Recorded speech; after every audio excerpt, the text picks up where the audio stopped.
thing that really does stand out for us is the dual SIM. Dual SIM has been around for a long while, more popular in the Chinese and the Asian markets than it is over in the West for some reason. And we suspect it's primarily because when we've tried it before, it's been kind of kludgy. You have to reboot, and it's quite difficult to get the second SIM working, etc. But this has all changed with this new generation of smartphones. So if we look at the top of the screen here, I don't know if you can see, we've got two little bars, orange and green, and those are actually the two SIMs working simultaneously.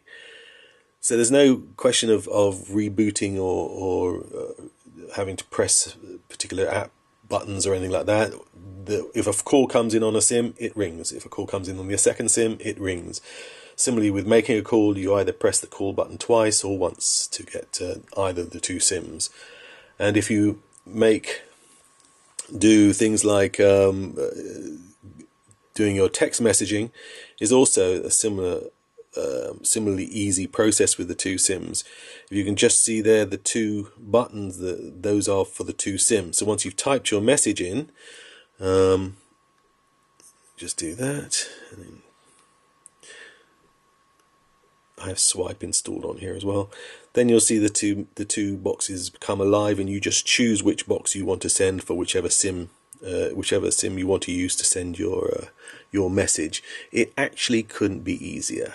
Now on its own, that's pretty. We think that's pretty impressive. But in addition, what we really love is the fact that it comes with a full set of SIM management tools built into the operating system.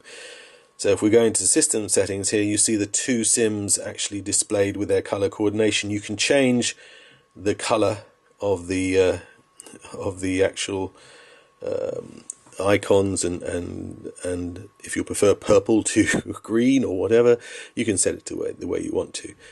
Nice little touch. You can set your phone number display, the last four digits of the phone number.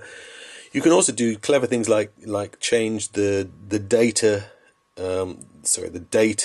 connection between the two SIMs, so that if you're abroad, say, and you don't want to incur roaming charges, you can get yourself a local SIM, slot it in, and just say, right, now do all my data from the local SIM, and that'll save you a packet in roaming charges. A lovely feature. If you've ever been caught with high data costs, then you'll understand why that's so good when roaming, that is.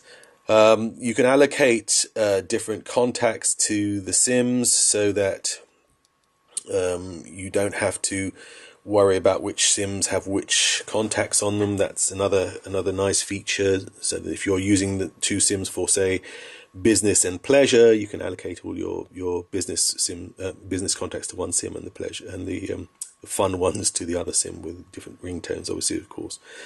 And similarly with you can configure all aspects of the SIM. It's really, really impressive. It means that for the first time we've come across a phone where the SIM, the dual SIM function is we can see ourselves using it permanently. It's really it really makes it difficult to go back to a single SIM. In fact, especially if you travel a lot. There are other. I mean, the rest of the phone also as say a Samsung, certainly a Nokia, obviously, or an HTC 8-megapixel camera. That feels to us like it's more like a firmware issue rather than a hardware issue, but you never know. One assumes that that'll improve over time as they update the system. Also, for some reason, and we're not sure whether this is because this is an early a model of the phone, since they're literally only been out a few weeks, but the Google Maps, although it's very, as you can see, it accesses beautifully and it's very responsive.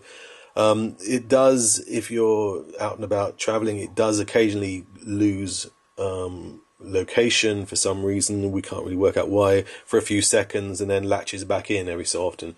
It mostly seems to be when you're in slow moving traffic jams or something, so we're not sure whether that's aggressive power management causing problems with syncing with the satellite, or whether it's just a glitch in the software. But apart from that, the GPS works fine, and Maps works fine, and the Google navigation works as well as it should do.